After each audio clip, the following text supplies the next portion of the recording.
I want to talk about some of my perspectives, some perspectives that I got from watching Blade Runner. Blade Runner was and is ahead of its time. When this film was released in 1982, stem cell research and cloning were unknown to most of the general public. Concepts like self-driving cars, artificial intelligence, interplanetary travel, off-world colonization, and terraforming were the grist of fantasy and comic books. Today, most of the themes in Blade Runner have come to pass and others are rapidly materializing. Not since Fritz Lang's 1921 masterpiece, Metropolis, has a film about our future explored social, existential, and political issues like Blade Runner. Based on Philip K. Dick's 1968 novel, Do Androids Dream of Electric Sheep? Of course, Kubrick's film 2001 A Space Odyssey speculates on man's origin, evolution, and God, but the future in Ridley Scott's Blade Runner takes it a step further and brings it closer to home. A future in which the past, present, and the future intersect in both soul and design.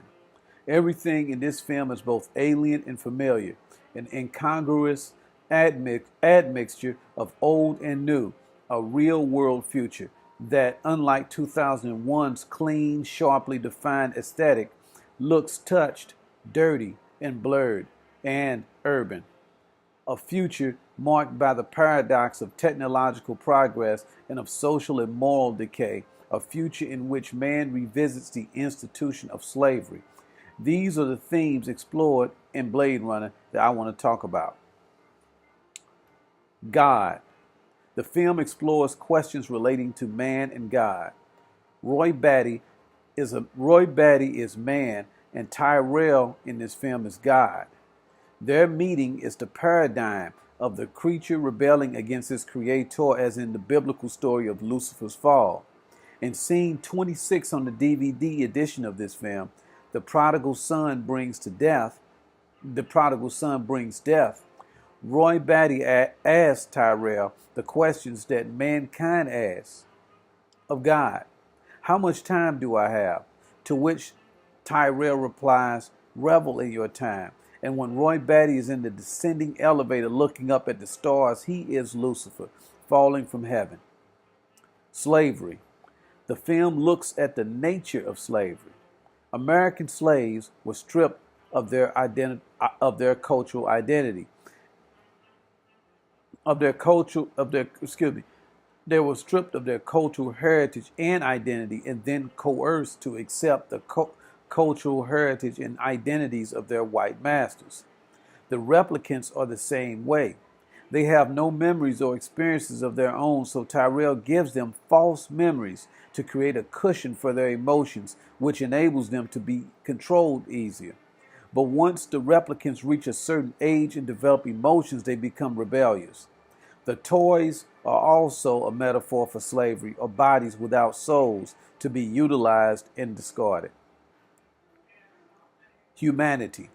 The film asks the question, what is human?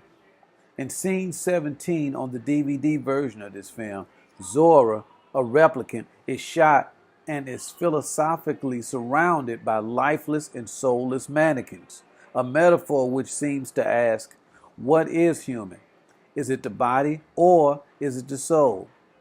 All of these questions are asked by this one scene, a scene that could have been shot anywhere, but that Zora is shot and killed among mannequins is significant. This scene, I believe, inspired Masamune Shirow's and Mamoru Oshii's Ghost in the Shell graphic novels and films. In J.F. Sebastian's apartment, Triss, posing among a room full of life-size dolls, is indistinguishable from a doll herself. Throughout the film, the replicants show empathy, a human characteristic, for each other and for Deckard, who is trying to kill them. Roy cries when the other replicants are killed. Roy makes the poignant tears in the rain analogy at the end of the film. Empathy. The film is about Deckard killing the replicants before he develops empathy.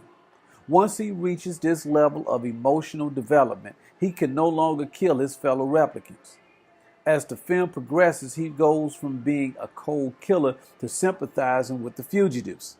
Tyrell engineers the Nexus 6 to die before developing emotions because it is easier to exploit or abuse something thought of as a machine or a thing than it is to exploit or, in Decker's case, kill something thought of as a human or something that you can empathize with.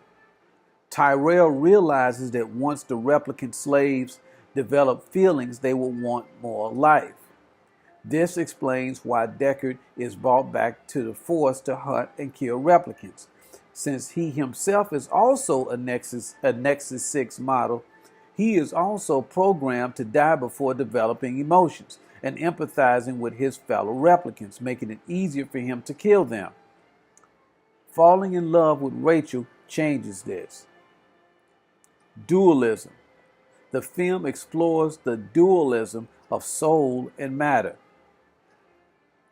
J.F. Sebastian, who is a genius, is afflicted with a gland defect that causes him to age rapidly. Roy Batty possesses super strength but has only a 4-year life expectancy. The message here is that you lose what you gain and you gain what you lose.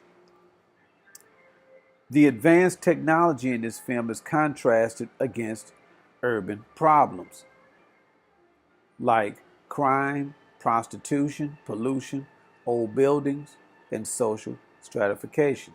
This is dualism. Thanks for watching this video. Just a few perspectives that I had on watching Blade Runner. If you like this video, please give me a like, and in the description there's a link that will take you to my blog where I have more film related